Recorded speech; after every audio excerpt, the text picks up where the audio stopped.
ಪ್ರೀತಿಯ 9ನೇ ತರಗತಿ ವಿದ್ಯಾರ್ಥಿಗಳೇ, ಇವತ್ತಿನ ದಿನ ನಮ್ಮ ಸುತ್ತಲಿನ ದ್ರವ್ಯವು ಶುದ್ಧವೇ ಈ ಅಧ್ಯಾಯವನ್ನು ಆಲ್ರೆಡಿ ಮುಕ್ತಾಯ ಆಗಿದೆ ಅಲ್ವಾ. ಹಾಗಾದ್ರೆ ಇವತ್ತಿನ ದಿನ ಮಕ್ಕಳು ಸೆಮಿನಾರ್ ಮೂಲಕ ಈ ಒಂದು ಪಾಠವನ್ನು ಮಾಡಬೇಕಾಗಿ ತಮ್ಮಲ್ಲಿ ಕೋರಿಕೆ. ಮೊದಲನೇದಾಗಿ ಬಾರಮ್ಮ ನಜರೀನ್ ಬಾರಮ್ಮ ನನ್ನ ಹೆಸರು ನಾಜರಿ, 9ನೇ ತರಗತಿಯಲ್ಲಿ ಓದುತ್ತಿದ್ದೇನೆ. ನಾನು ಶ್ರೀ ಗುರು ಮುರುಡೇಶ್ವರ ಪ್ರೌಢಶಾಲೆಯಲ್ಲಿ ಈಗ ನಮ್ಮ ಸುತ್ತಮುತ್ತಲಿನ ದ್ರಾವಣ ಎಂದರೇನು?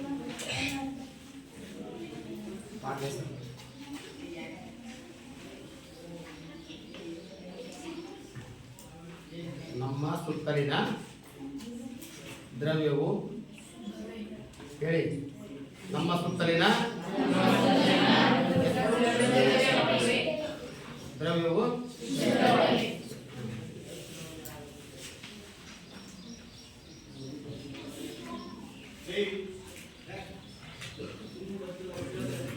ಶುದ್ಧವೇ.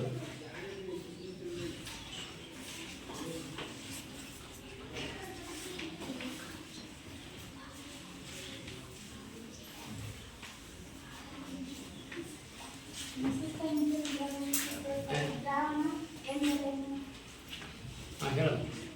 ದ್ರಾವಣ ಎಂದರೆ 2 ಅಥವಾ ಹೆಚ್ಚು ವಸ್ತುಗಳ ಸಮರೂಪ ಮಿಶ್ರಣವೇ ದ್ರಾವಣ. ತಿಳಿತಾ? ಎರಡು ಅಥವಾ ಹೆಚ್ಚು ಸಮರೂಪ ಎರಡು ಬಾರಿ ಹೇಳು. ದ್ರಾವಣ ಎಂದರೆ 2 ಅಥವಾ ಹೆಚ್ಚು ವಸ್ತುಗಳ ಸಮರೂಪ ಮಿಶ್ರಣವೇ ದ್ರಾವಣ. ಉದಾಹರಣೆ ಕೋಲ್ಡ್ರಿಂಕ್ಸ್, ಉಪ್ಪು,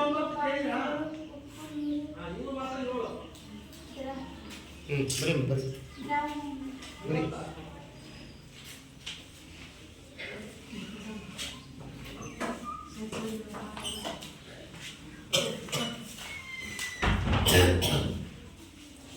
ಹೆದರ್ಬಾರ್ದು, ಕೈದಾಗ ಬರೀರಿ. ಹಾಂ, ಮಾತಾಡಿ, ಹೇಳಿ, ಸ್ವಲ್ಪ ವಿಷಯ ಹೇಳಿ. ದ್ರಾವಣ ಎಂದರೆ 2 2 ಅಥವಾ ಹೆಚ್ಚು ವಸ್ತುಗಳ ಸಮರೂಪ ಮಿಶ್ರಣವನ್ನ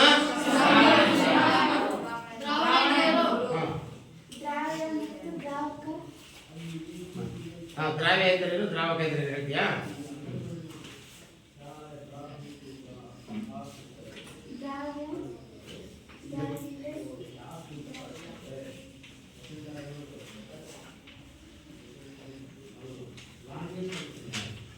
ಇದಕ್ಕೊಂದು ಉದಾಹರಣೆ ಹೇಳೋಣ.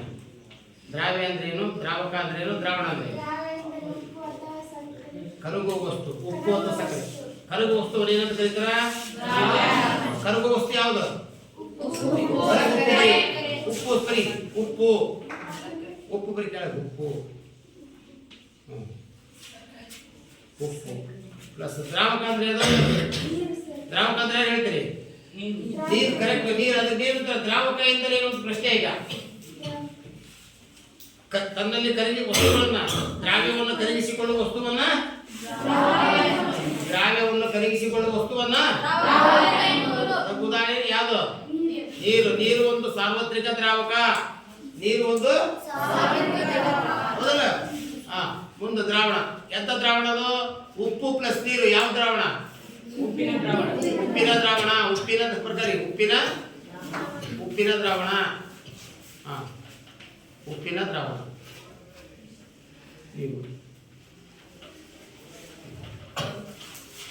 ದ್ರಾವಣ ಅಲ್ಲ, ದ್ರಾವಣ.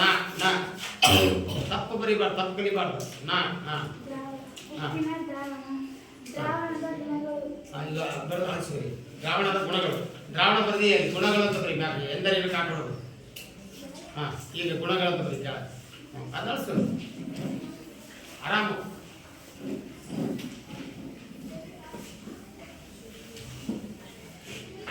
ದ್ರಾವಣದ ಗುಣಗಳು.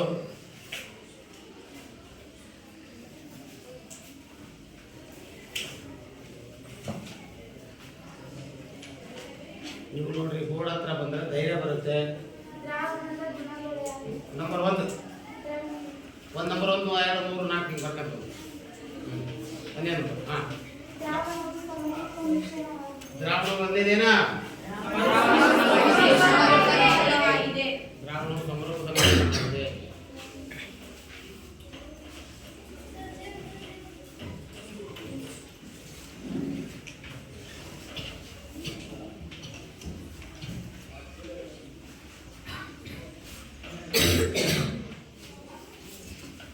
ದ್ರಾವಣ ಸಮರೂಪ ಮಿಶ್ರಣ ಸಾಕು ಮಿಶ್ರಣವಾಗಿದೆ. ಹೋಗ್ತಾ ಮೇಲೆ ಹೇಳಿ. ದ್ರಾವಣದ ಕಣಗಳ ಗಾತ್ರವು ಬಹಳ ಚಿಕ್ಕದಾಗಿದೆ. ಹಾಗಾಗಿ ಅವು ಬರಿಗಣ್ಣಿಗೆ ಕಾಣಿಸೋಲ್ಲ. ಏನ್ ಬರೀಬೇಕು ಈಗ? ದ್ರಾವಣದ ಕಣಗಳು ಚಿಕ್ಕದಾಗಿರೋದ್ರಿಂದ ಬರಿಗಣ್ಣಿಗೆ ಕಾಣಿಸುವುದಿಲ್ಲ. ಬರಿಗಣ್ಣಿಗೆ ಕಾಣಿಸುವುದಿಲ್ಲ ಬರೀ ದ್ರಾವಣದ ಕಣಗಳು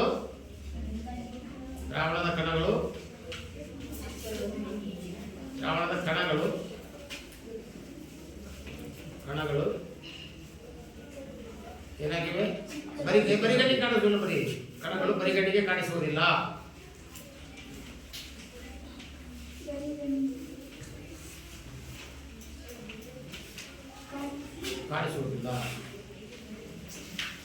ಕಾಣಿ ನೀ ನೀ ಕಾಣಿಸುವುದಿಲ್ಲ.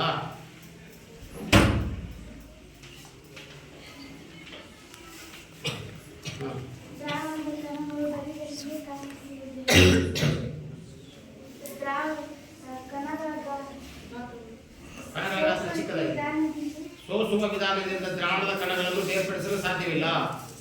ಸೋಸುವಿಕೆ ವಿಧಾನದಿಂದ ದ್ರಾವಣದ ಕಣಗಳನ್ನು ಸೋಸುವಿಕೆ ವಿಧಾನದಿಂದ ಹೇಗೆ ಅಂತ ಬರೀಬೇಕು? ವಿಧಾನದಿಂದ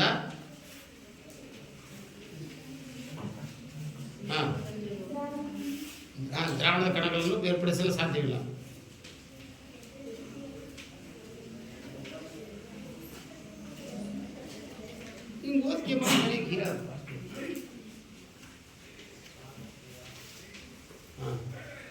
ಬೇರ್ಪಡಿಸಲು ಸಾಧ್ಯವಿಲ್ಲ.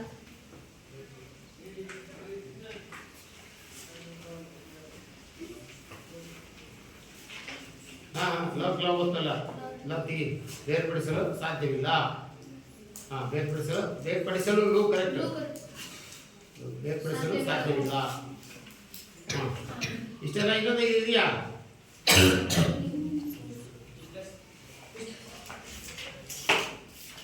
ಈಗ ಇವೇನಿವು ದ್ರಾವಣದ ಗುಣಗಳು. ಮೊದಲ ಅಲ್ಲ ಸರಿ. ಈಗ ಇನ್ನೊಂದಿದೆ, ಯಾವ್ದಿದೆ?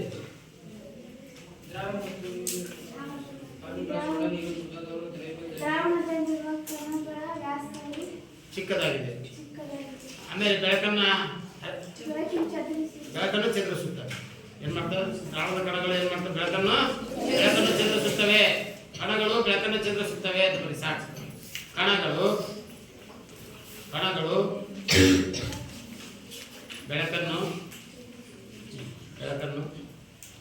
ಚಂದ್ರಿಸುತ್ತವೆ.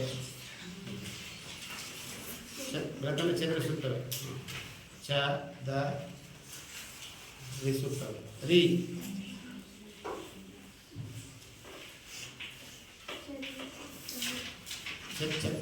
ಒತ್ತು ಕೊಡೋದು. ಇವು ದ್ರಾವಣದ ಗುಣಗಳು. ಈಗ ಇದು ವಿಷಯ ಹಂಗೆ ಹೇಳ್ಬಿಟ್ಟು ಏನು ನಿಮ್ಗೆ ಗೊತ್ತಿತ್ತು? ಮತ್ತೆ ಯಾವುದು ಇಷ್ಟೇ ಕಲ್ತಿದ್ದ?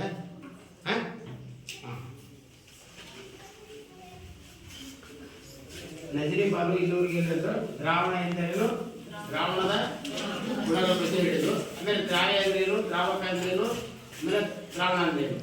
ಹೌದಾ? ಇವು ವಿಷಯಗಳ ಬಗ್ಗೆ ಹೇಳಿದ್ರು. ತಿಳಿದ ನಿಮಗೆ? ಬಾರ್ದು ಮನೋಜ್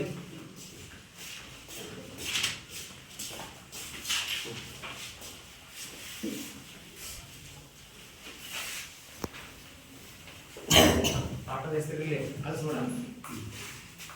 ಹೆಸರು ನನ್ನ ಹೆಸರು ಮನೋಜ್. ನಾನು 9ನೇ ತರಗತಿಯಲ್ಲಿ ಓದುತ್ತಿದ್ದೇನೆ. ಶ್ರೀ ಗುರು ಮುಖ್ಯೇಶ್ವರ ಪ್ರೌಢಶಾಲೆ.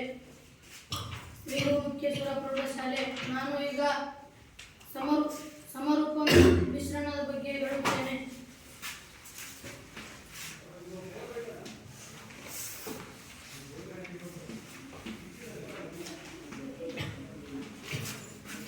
ಸಮರೂಪ ಮಿಶ್ರಣ ಅಂತ ಹೇಳಿ. ಈ ಉತ್ತರ ಏನು ಬರೆಯಕ್ಕೆ ಹೋಗಲ್ಲ, ಅಷ್ಟು ಸಾಕು ಸಾಕು.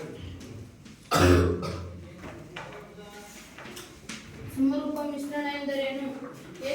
ಸಮರೂಪ ಮಿಶ್ರಣ ಎಂದರೇನು? ಏಕಕಾಲದಲ್ಲಿ ಸಂಯೋಜನೆಯನ್ನು ಹೊಂದಿರುವ ಮಿಶ್ರಣವನ್ನು ಸಮರೂಪ ಮಿಶ್ರಣ ಎನ್ನುವರು. ಏಕರೂಪ ಸಂಯೋಜನೆಯನ್ನು ಹೊಂದಿರುವ ಮಿಶ್ರಣವನ್ನು ಸಮರೂಪ ಮಿಶ್ರಣ ಎನ್ನುವರು. ಉದಾಹರಣೆ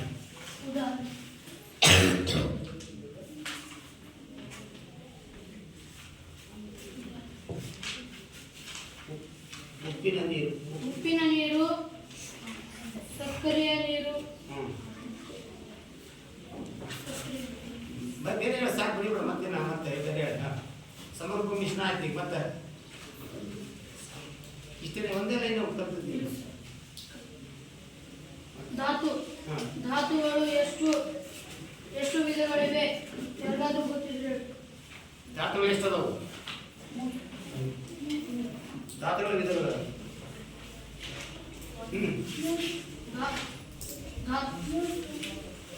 ಹೇಳು. ಲೋಹಗಳು, ಅಲೋಹಗಳು, ಲೋಹ, ಧಾತುಗಳ ವಿಧಗಳು ಎದುರು ಮಾಡ್ಕೊಂಡ್ರೆ ಎದುರು ಇದು ಧಾತು ಇದು ಮಾಡ ಧಾತುಗಳು ಧಾತುಗಳ ಯಾಕೆ ಪ್ರಶ್ನೆ ಕೇಳವನ ನಿನಗೇನು ತಿಳಿದ ಕೇಳು. ಧಾತು ತವ ತೆಗಿ ಅದನ್ನ ತೆಗಿ. ಹಾ, ಈಗ ಧಾತುಗಳು ಎಷ್ಟು ವಿಧಗಳು? ಹೇಳಿದೆ ಲೋಹಗಳು,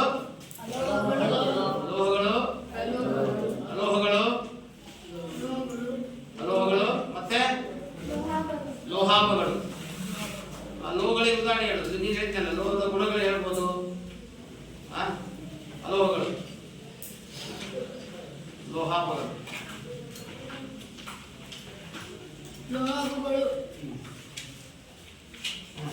ಲೋಹಗಳಿಗೆ ಉದಾಹರಣೆ ಹೇಳೋಣ. ಲೋಹಗಳಿಗೆ ಉದಾಹರಣೆ ಹೇಳಿ ನೋಡೋಣ. ಕಬ್ಬಿಣ ಬರೀ ಮತ್ತ ಲೋಹಗಳಿಗೆ ಉದಾಹರಣೆ ಮುಂದ ಕಬ್ಬಿಣದ ಸಂಕೇತ ಏನಿದೆ? ಸಂಕೇತ ಕಬ್ಬಿಣ ಸಂಕೇತ ಏನ? ಕಬ್ಬಿಣ ಸ್ವಂತನ ಲೋಹ. ತಾಮ್ರ, ಬೆಳ್ಳಿ, ಚಿನ್ನ ಇನ್ನು ಹೇಳಿದ್ರೆ ಮತ್ತೆ ಬರೀ ಕಬ್ಬಿಣ, ತಾಮ್ರ, ಸತು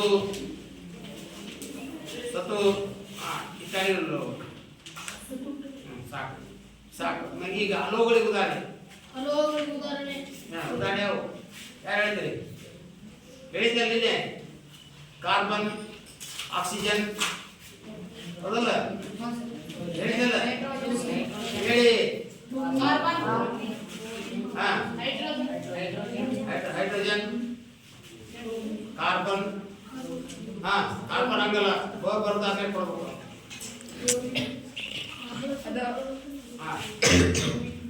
ಬರೀ ಆಮೇಲೆ ಹಾಕೋಬೇಕು. ಕಾರ್ಬನ್, ಹೈಡ್ರೋಜನ್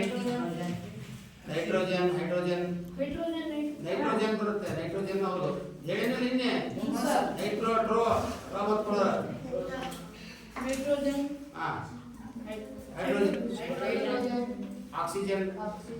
ಸಾಕು ಈಗ ಸಾಕು ಹೇಳಿ. ಈಗ ಲೋಹಗಳಿಗೆ ಉದಾಹರಣೆ. ಹೈಡ್ರೋಜನ್,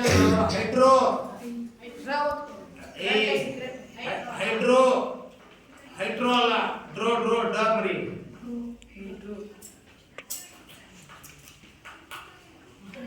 ಸರಿ. ಈಗ ಲೋಹಗಳಿಗೆ ಉದಾಹರಣೆ ಅಂತ ಹೇಳಿದ್ ನಾನು. ಸಿಲಿಕಾನ್ ಮತ್ತು germanium. Boron, silicon, boron, silicon ಅಲ್ಲ, ಜರ್ಮೇನಿಯಂ.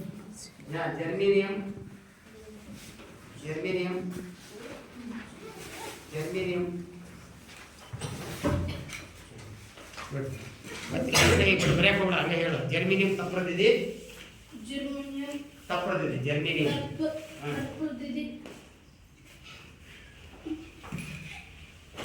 ಹೇಳಿ, ಏನು ತಿಳಿದಿದೆ ಹೇಳಿ. ಇಷ್ಟನಾ?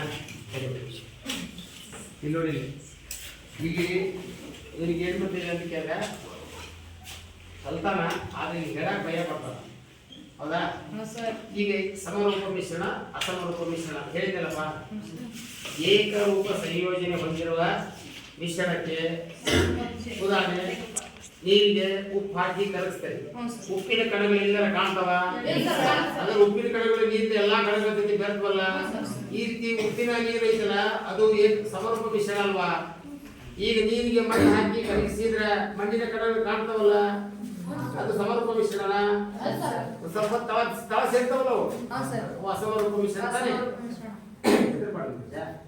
ತಪ್ಪು ರೀತಿ ಎಲ್ಲ ತಪ್ಪು ಅಲ್ಲಿ ಜರ್ಮೇನಿಯಂ ಇದರ ನೆಕ್ಸ್ಟ್ ಯಾವ ಮಾಡೋದು ಚೆನ್ನಾಗಿ ಓದಿ ನೆಕ್ಸ್ಟ್ ಬಂದಾಗ ಇದು ಮಾಡ ಬಾಳ ಭಾಷೆ ನನ್ನ ಹೆಸರು ಶಂಕರಪ್ಪ. ನಾನು ಶ್ರೀ ಗುರುಮುಖೇಶ್ವರ ಶಾಲೆಗೆ ಓದುತ್ತಿದ್ದೇನೆ. 9ನೇ ತರಗತಿ.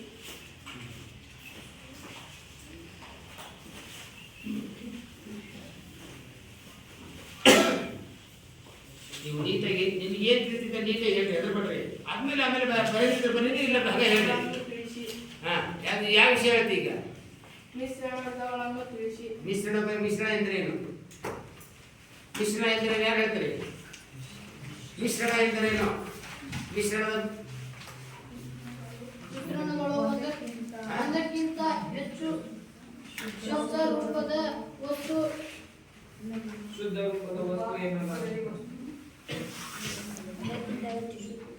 ಮಿಶ್ರಣ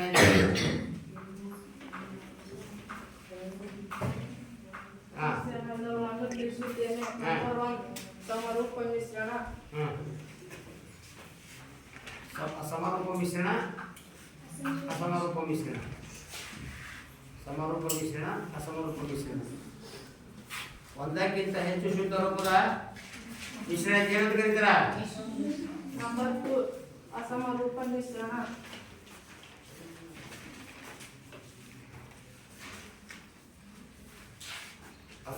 ಅಸಮೀಯಲ್ಲ ಮಾ ಅಲ್ಲೇ ಕೈಲೇ ಮಾಡ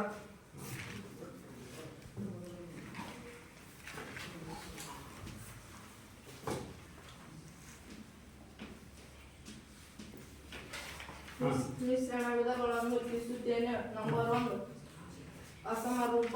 ನಂಬರ್ 1 ಸಮರೂಪ ಮಿಶ್ರಣ. ನಂಬರ್ 2 ಅಸಮರೂಪ ಮಿಶ್ರಣ. ಮುಂದೆ ಏನು ಹೇಳ್ತಿದ್ದಿ ಹೇಳು ಹಾಗೆ ಹೇಳಿ ಬರಿಬೇಡಿ ಹೇಳ ಹಾಗೆ ಹೇಳ ನೆಕ್ಸ್ಟ್ ಕ್ವಶನ್. ಹಾಗೆ ಹೇಳಿ ಬರಿಬೇಡಿ ದ್ರಾವಕ ಎಂದರೇನು?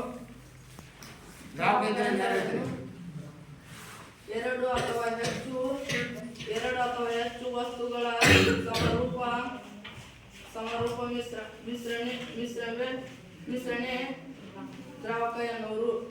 ತಪ್ಪು ಏನು ಆಯ್ತು ಈಗ ನೀವು ನೋಡಿದ್ರೆ ಏನಾಗಿತ್ತು ಅಂತ ಕಥೆ ನಿಮಗೆ ಭಯ ಆಗಿತ್ತು ಅದಲ್ಲ ಭಯ ಪಡಲ್ಲ ಅದತ್ರ ಈ ವಿಷಯ ಓದಿರ್ತೀರಿ ಕಲಿತ ಅದನ್ನ ನೀವು ಏನು ತಿಳಿದಿರುತ್ತೆ ಅದು ಬಂದು ಹೇಳ್ಬೋದು ಬೋರ್ಡಲ್ಲಿ ಹೇಳಿದ್ರಿ ನೀವು ತಪ್ಪು ಹೇಳ್ಬೋದು ಅದನ್ನ ನೀಟಾಗಿ ಹೇಳೋದನ್ನ ನೀಟಾಗಿ ಹೇಳು ಒಂದೇ ಎರಡು ಕ್ವಶನ್ ಹೇಳೋದು ನೀಟಾಗಿ ಹೇಳು ಈಗ ಮಿಶ್ರಣ ಎಂದರೇನು ಮಿಶ್ರಣ ಸಮರೂಪ ಮಿಶ್ರಣ ಅಂದ್ರೇನು ಅಸಮರೂಪ ಮಿಶ್ರಣ ಅಂದ್ರೇನು ಹೀಗೆ ಕ್ಲೀನಾಗಿ ಹೇಳ್ಬೋದು ಆಮೇಲೆ ನೀಲನಿಲ ಮಿಶ್ರಣ ಎಂದರೇನು ಕಲೀಲ ಎಂದರೇನು ಕಲೀಲದ ವಿಧಗಳ ಬಗ್ಗೆ ಹೇಳಿದೆ ಹೌದಲ್ಲ ನಂತರ ನಿನ್ನೆ ಮೂರು ವಸ್ತುಗಳ ಬಗ್ಗೆ ಹೇಳಿದೆ ಧಾತುಗಳ ಬಗ್ಗೆ ಹೇಳಿದೆ ಹೌದಾ ಧಾತುಗಳನ್ನ ಇದು ಮಾಡಿದ ಮೊಟ್ಟ ಮೊದಲ ಧಾತು ಎಂಬ ಪದವನ್ನು ಪರಿಚಯಿಸಿದ ವಿಜ್ಞಾನಿ ಯಾರು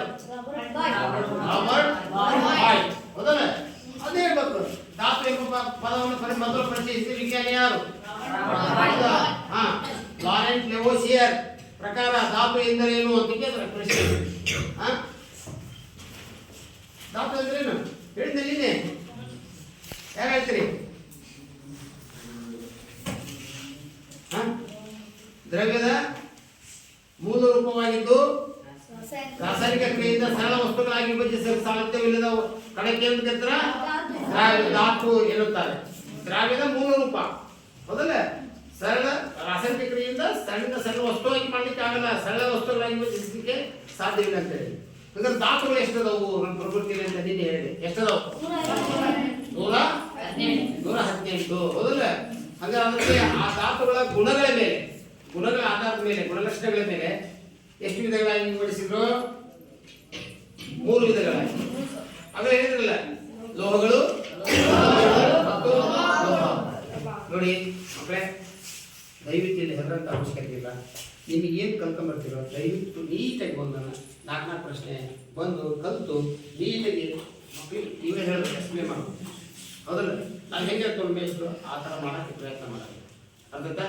ನೆಕ್ಸ್ಟ್ ಇದು ರೆಡಿ ಆಗಿರಲಿಲ್ಲ, ಹೋಗ್ಬಾರ್ದು ಹಾಂ, ಹೆದರ್ಬೇಡ, ಹೋಗು.